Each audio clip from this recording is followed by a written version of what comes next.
This is Ian Hamilton, Field Technical Manager for the South and West. I'm here down at our Hampshire Spring Malting Barley Trials and Demonstration site near Andover on the Chalk. As you can see, the crop's holding up reasonably well, although it has been very dry here over the last few weeks. If we look down at the ground here, you can see it's very dry. The weeds are starting to succumb to the herbicide which was applied a week or so ago. If we look at the crop, the surrounding crop is commercial laureate, and then we have a range of varieties in front of me in the plots. Majority of varieties are at around paintbrush, that's growth stage 49, although if we look down here at the RGT planet, we will see in the most advanced stage we have actually got some ears just splitting out from the boots. So that is the most advanced variety we have. So in front of me here you've got laureate, the current standard in the variety screen. Next to that you've got two new Syngenta varieties, first SY Splendor and secondly SY Tungsten, all looking at a similar growth stage, perhaps a Splendor marginally in front. In front of me here you've got Pepino, one of the old standard varieties.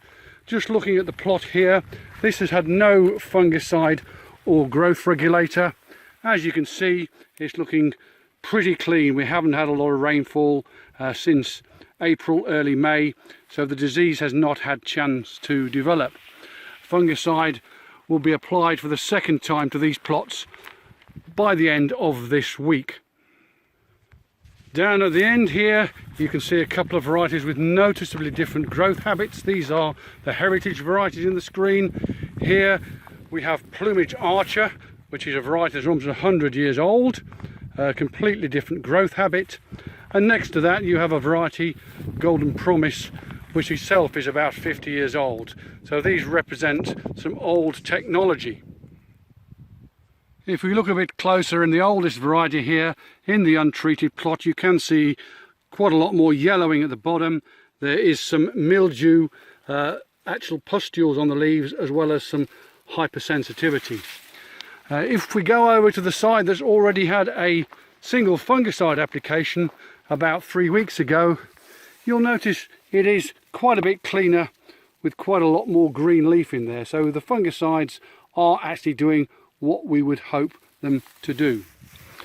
We'll be monitoring fungicide performance more detailed in the commercial crop, where there's a replicated trial across the back there, as yet very low levels of disease.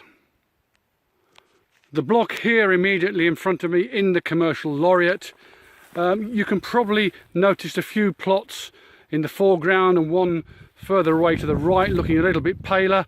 This is our nitrogen growth regulator interaction trial. So the pale plots you can see had no applied nitrogen. The ones adjacent had between 125 and 175 kilos of N. And we'll be taking measurements on crop height and of course yield and grain quality at the end of the season. Is the seed rate interaction trial, where we've got laureate and tungsten at 300, 400 and 500 seeds.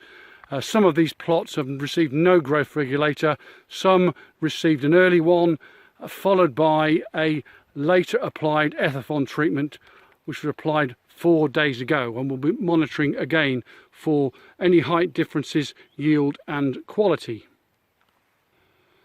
Only other thing to note here is I have seen a few aphid colonies developing to show that activity has been ongoing.